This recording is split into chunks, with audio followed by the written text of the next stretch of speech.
پس رہا ہے، ہم نے اپنی شان کو نہیں پہچانا، ہم نے اپنی عظمت کو نہیں پہچانا، آج ہم اسی وجہ سے رب کے رہ گئے، ہم غریب ہیں۔ قربان چاہیے کمری والے مصطفیٰ پہ۔ سرکار علیہ الصلوۃ والسلام نے فرمایا میری امت کے غریبوں کے لیے خوشخبری ہے، میری امت کے امیروں سے پہلے جنت میں جائیں گے، اور یہ نبی علیہ الصلوۃ والسلام کا فرمان عالی شان ہے۔ اور آج بہت سارے لوگ یہ کہتے ہیں جی فلاں کام کرنا یہ اچھا نہیں ہے، اس میں برکت نہیں ہے، مستریوں کا کام کرنا یہ اچھا نہیں ہے جی، اس میں برکت نہیں ہے، فلاں کام کرنا اچھا نہیں ہے، اس میں برکت نہیں ہے۔ میں نے کہا نہیں، سنیے نبی علیہ الصلوۃ والسلام نے جب حضرت ابو عقیل جو دہاڑی والے بندے تھے، سرکار نے فرمایا میرے سے آپا پریشان نہ ہو، انصار وہ ہیں جنہوں نے ذریعہ معاش کیا، جنہوں نے زراعت کی، کھیتی باڑی کی، یہ نبی کے صحابہ نے کی ہے۔ اور فرمایا حضرت خباب بن الارض نبی علیہ السلام کے صحابی ہیں، یہ لوہے کا کام کرتے رہے۔ حضرت داؤد علیہ السلام آپ لوہے کو پکڑتے تھے، موم کی طرح نرم ہو جاتا تھا، جیسے چاہتے تھے موڑ لیتے تھے۔ حضرت ادریس علیہ السلام آپ درزیوں کا کام کیا کرتے تھے، اور نبی علیہ السلام کے غلام حضرت زبیر بن عوام آپ درزی تھے، درزیوں کا کام کرتے تھے۔ حضرت بلال بن رباح نیزے بناتے تھے، گھر کے ملازم بھی تھے، اور حضرت صدیق اکبر کپڑے کے تاجر تھے۔ سرکار کے صحابہ نے ذریعہ معاش کے لیے ہر کام کیا ہے، تو لہذا آج اپنی سوچ کو بدلیے۔ آج لوگ تانے دیتے ہیں جی یہ پانی بڑھتا ہے، مشکل سے اٹھاتا ہے، اس کام میں برکت نہیں ہے، یہ لوگوں کے گھر بناتا ہے، مستری ہے، اس کے کام میں برکت نہیں ہے، یہ بندہ فلاں کام کرتا ہے، اس کے کام میں برکت نہیں ہے۔ تو ایک حدیث پاک اپنے ذہن میں بٹھا لیں، سرکار نے فرمایا جو بندہ اپنے دونوں ہاتھوں سے کماتا ہو، دونوں پاؤں چل کے جائیں، ماتھے پہ پسینہ آ جائے، فرمایا وہ بندہ مجھے بڑا پسند ہے، مجھے بڑا پسند ہے۔ آیا جو لوہے کو پگھالنے کے لیے آپ کی بھٹی کے سامنے بیٹھا ہے، اس کے ماتھے پہ پسینہ نہیں آئے گا؟ جو لوگوں کے گھر بنانے کے لیے صبح سے اپنا سامان اٹھا کے جاتا ہے، آیا اس پہ سورج اپنی آگ نہیں برساتا؟ مزدور جو تکاریاں اٹھاتا ہے، جو چپلیں بناتے ہیں، جوتیاں بنانے والے ہیں، کپڑا بیچنے والے ہیں، موبائل بیچنے والے ہیں، کیا ان کے ماتھوں پہ پسینہ نہیں آتا؟ تو لہذا ہر مزدور جو محنت کی کمائی کرتا ہے اسے سلوٹ ہے، اور کمری والے مصطفیٰ کی اس کے لیے دعا بھی ہے۔ اور ان کے لیے خوشخبری نہیں ہے جو غریب کا خون پسینہ چوسنے کے لیے تلے ہوئے ہیں، ان کے لیے خوشخبری نہیں ہے، ان کے لیے مصطفیٰ کی دعا نہیں ہے جو غریبوں کے مال سے ٹیکس لے کر اپنی گاڑیوں میں پیٹرول بلواتے ہوں، جو غریبوں کے بچوں کے بھوکے بلکتے ہوئے دیکھ کر ان سے ٹیکس کی مد میں جب کر ٹیکس وصول کر کے اپنے گھر کی فری بجلی چلاتے ہوں، یہ ان کے لیے نہیں ہے۔ خدا کے لیے اپنی عصمت کو جانیے، اپنی عزت کو بحال کیجیے، اپنے حق کے لیے کھڑے ہو جائیے۔ اگر آج آپ اپنے حق کے لیے نہیں کھڑے ہوں گے تو پھر زمانہ ہمارے سروں کے اوپر اپنے پاؤں میں پہننے والے جوتوں کی برسات کرے گا۔ یہ حکمران، یہ ہمارے اوپر حکمرانیت کرنے والے خدا کی قسم کے درندے ہیں، درندے۔ اگر ہم چاہتے ہیں ہم ان کے چنگل سے نکل جائیں تو محمد مصطفیٰ کی غلامی کا توگ ڈالتے ہوئے، حضرت فاروق اعظم کی سیرت کو سامنے رکھتے ہوئے ہمیں اپنی آواز کو اٹھانا ہوگا۔ بجلیاں یہ فری جلائیں اور مصیبت عوام پہ آئے، پیٹرول ان کے فری ہوں، لگژری لائف ان کو ملے، اور مزدور طبقہ اپنے بچوں کو نوالے بھی چار نہ کھلا سکے، اور بالا کوٹ کے اندر، راول کوٹ کے اندر معصوم بچوں کو جو 2-4 سال کے بچے ہیں، ماں باپ ہی ان کو زہر دے کے سپرد خاک کر دیں، پھر خود زہر کھا لیں کہ ہمارے پاس بچوں کو پالنے کے لیے نہیں ہے، ہم بجلی کے بل کہاں سے بھریں، ہم پیٹرول کے خرچے کہاں سے پورے کریں۔ عجب رسم ہے چارہ گھروں کی محفل میں لگا کے زخم پر نمک سے مساج کرتے ہیں، اور غریب شہر ترستا ہے اتنا والے کو، امیر شہر کے کتے بھی راج کرتے ہیں۔ ہمارا غریب مزدور بندہ سڑک پہ بلکتا مر جائے گا، لیکن ان کا کتا بھی بیمار ہو جائے تو لندن میں جا کے علاج ہوگا۔ یہ نہیں چلے گی چیرہ دستی۔ اگر محمد مصطفیٰ کے غلام ہیں غریب کے ساتھ کندھا ملا کے کھڑا ہونا پڑے گا.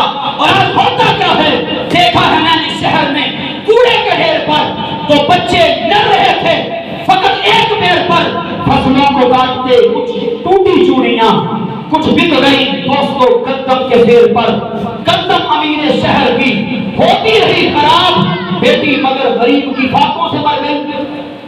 یہ تو نقلی لائف گزارے, لیکن غریب بندہ اپنے بچوں کے منہ میں نوالا بھی نہ ڈال سکے, وہ اسی پریشانی میں بلکتے بلکتے مر جائے. اور روٹی امیر شہر کے کتوں نے چھین لی, فاقہ غریب شہر کے بچوں میں بٹ گیا. اور چہرہ بتا رہا تھا کہ اسے مارا ہے بھوک نے, چہرہ بتا رہا تھا اسے مارا ہے بھوک نے. حاکم نے کہا کہ کچھ کھا کے مر گئے. نہیں میرے بھائی, یہ چیرہ دستی نہیں چلے گی. آج ہم اپنے اگر اپنے لیے نہیں کھڑے ہوں گے تو ہمارے لیے کوئی نہیں کھڑا ہوگا, کوئی نہیں کھڑا ہوگا. تو حبیب جالب نے کیا خوب کہا تھا, اور علی مسرور نے کہا تھا, کہا گھبرائیں حوادث سے کیا ہم جینے کے سہارے نکلیں گے. کب نکلیں گے, کہا گھبرائیں حوادث سے کیا ہم جینے کے سہارے نکلیں گے. ڈوبے گا اگر یہ سورج بھی تو چاند ستارے نکلیں گے. اور انداز زمانہ کہتا ہے پھر موج ہوا کا رخ بدلے گی. انگاروں سے گلشن پھوٹے گا, شبنم سے شرارے نکلیں گے. فردوس نظر کے دیوانے تاریک فضا سے کیا ڈرنا, تو شمع نظر کو تیز تو کر, ظلمت سے نظارے نکلیں گے. انجام کشاکش ہوگا کچھ دیکھیں گے تماشا دیوانے, یا خاک اڑے گی گردوں پر یا فرش سے دارے نکلیں گے. مسرور کریں اہل ساحل کچھ فکر نہ ہمت والوں کی, ڈوبیں گے سفینے جتنے بھی ایک دن وہ کنارے نکلیں گے. کہا اگر آج ہم نہ نکلیں گے تو پیچھے آنے والوں پہ توقع نہ کرنا. اگر آج ہم نکل گئے تو ہمارے پیچھے آنے والے وہ دیکھتے ہوں گے ہمارے بڑے وہی تھے جو ظلم کے لیے سڑکوں پہ نکل آئے تھے, ظلم کے خلاف نکل آئے تھے.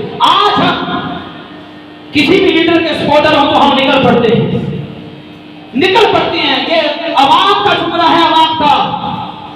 یہ کسی لیگ کے تحت میں نہیں کہہ رہا, جو جس کا بھی ماننے والا ہے اس کو مانے, لیکن خدا کی قسم کب تک ووٹ نالیوں کو دیں گے, کب تک آپ ووٹ میں اپنے سونیکوں کے لیے دیں گے. آج اپنی آواز اٹھانے کے لیے اٹھو, نظام مصطفیٰ کو لانا ہے, تمہیں آواز بلند کرنا ہوگی.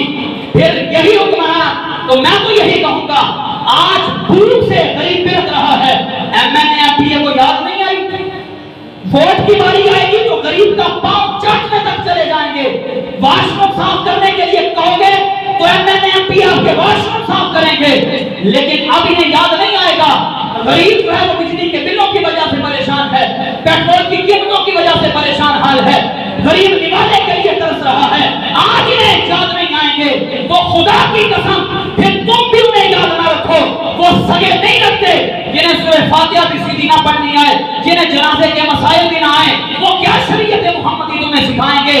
نہ ووٹ آج کے بعد یہ تہیہ کر لیں, ہم نے اسے دینا ہے جس نے غربت مسلط کی, نہ اسے دینا ہے جس کے دور کے اندر نبی علیہ السلام کی خاک شائع ہوئے, نہ اسے دینا ہے جس کے دور کے اندر صحابہ کی ساتھ تانہ تشنی کیا گیا, نہ اسے دینا ہے جس کے دور کے اندر غریب کے بچے فاقوں سے مر گئے.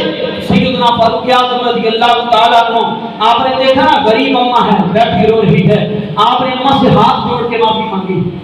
آپ نے کہا اماں مجھے معاف کر دے. اماں نے کہا کیوں معاف کروں؟ کہا میں معافی مانگتا ہوں, بتایا نہیں میں عمر ہوں, میں عمر کی طرف سے معافی مانگتا ہوں.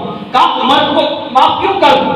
عمر کو نہیں پتا میں عمر کی آیا میں, میرے اوپر 25 قرض ہے, 25 دینار کا. کتنا قرض؟ 25 دینار کا. اور آج پاکستان میں پیدا ہونے والا بچہ جو ابھی تک پیدا ہوا لاکھوں روپے کا مقروض تو وہ ہے. یہ کہتے ہیں عوام مقروض ہے. عوام کیسے مقروض ہو گئی؟ عیاشیاں تم نے کی اور مقروض عوام ہو گئی. نہیں, سرکار علیہ السلام کے غلام سیدنا فاروق اعظم نے ایک جملہ کہا, کاما عمر فاروق رضی اللہ تعالیٰ عنہ پہ بہت ذمہ داریاں ہیں, بہت ذمہ داریاں ہیں, اسے معاف کر دے. اماں نے جملہ صحیح کہا, وہ اماں ہم سے زیادہ جمہوریت کو جاننے والی تھی. کہا بیٹا اگر عمر نظام نہیں سنبھال سکتا تو چھوڑ دینا, کسی ایسے کو دے جو ہر بندے کی خبر رکھے بھوکا کون ہے، مقروض کون ہے۔ آج ان کی عیاشیوں کے ٹیکس بھی ہم پہ لاگو کیے جا رہے ہیں۔ خدا کی قسم اپنی آواز اٹھائیے اور نکلیے۔ آج بندے کی زمین پہ کوئی قبضہ کر لینا تو ہم مارنے دھاڑنے تک چلے جاتے ہیں۔ یہ ہمارے بچوں کے مستقبل پہ ڈاکے ڈال رہے ہیں۔ کل 2 ستمبر ہے، 2 ستمبر کو ملک کی ہڑتال ہو رہی ہے اسی مہنگائی کے خلاف، اور نکلیے اپنی آواز کو بلند کیجیے۔ لیکن خود آج یہ جملہ بولا جب صبح نکلیں گے شام تک دہاڑی نہیں کریں گے تو جائیں گے کیا؟ ویسے بھی بھوک سے مر رہے ہیں۔ اگر 1 یا 2 دن ہم اپنے حق کے لیے کھڑے ہو گئے، خدا کی قسم یہ گھٹنے ٹیکنے پر مجبور ہو جائیں گے۔ اقبال نے کیا خوب کہا تھا کہ اٹھو میری دنیا کے غریبوں کو جگا دو، اٹھو میری دنیا کے غریبوں کو جگا دو، کاخ امر کے در و دیوار ہلا دو، کرواؤ غلاموں کا لہو سوزی یقین سے، کند شکر فرومایا کو شاہی سے لڑا دو، سلطانی جمہور کا آتا ہے زمانہ، جو نقش کہن تم کو نظر آئے مٹا دو، جس کھیت سے دہقاں کو میسر نہیں روزی، جس کھیت سے دہقاں کو میسر نہیں روزی، اس کھیت کے ہر خوشہ قدم کو جلا دو، اور کیوں خالق و مخلوق میں حائل رہیں پردے، پیران کلیسا کو کلیسا سے اٹھا دو، اور حق را بسجود سنما رابط وافے، بہتر ہے چراغ حرم اور دیر بجھا دو، میں نہ خوش بیزار ہوں مر کی سلوں سے، میرے لیے مٹی کا حرم بنا دو، تہذیب دوری کا گئے شیشہ گرا ہے، آداب جنون شاعر مشرق کو سکھا دو۔ کہ آج ہمیں اپنی آواز اٹھانا پڑے گی۔ اگر آج ہم نے اپنی آواز کو نہ اٹھایا، خدا کی قسم اپنی آواز کو دبا دیا جائے گا۔ تو دعا کرتے ہیں خالق لم یزل ملک پاکستان پر رحم فرمائے، اور جو نمرود اور فرعون کنعان جیسے ہمارے اوپر مسلط ہے، رب کائنات ان کا بیڑا غرق فرمائے۔ سارے چننے کو آمین۔ کوئی کسی کا سزا نہیں لگ رہا، ساڈے بچیاں دی انہاں نوں فکر نہیں، ساڈے بہن بھائیاں دی انہاں فکر نہیں، انہاں نوں فکر اگر ہوندی اپنے ملک دی تے اپنیاں پراپرٹیاں لندن یورپ بیلجیم دے اندر نہ خریدتے، ملک پاکستان دے اندر رہتے ہوئے ساڈے بچے بیمار ہو جان سرکاری ہاسپٹلاں دے اندر سن پرچی لے کے کینٹاں لائناں دے وچ لگنا پیندا، لیکن غریب دا پیسہ نچوڑ کے انہاں دا کتا بھی بیمار ہوئے، انہاں نے دہی بھی لانی ہوئے تے ہیلی کاپٹر تے جان۔ لعنت ہے ایسے حکمرانوں پر۔ دعا کرتے ہیں کہ مولا حکمران ایسا دے جو تیرے مصطفیٰ صلی اللہ علیہ وسلم کے غلاموں کا خیال کرے۔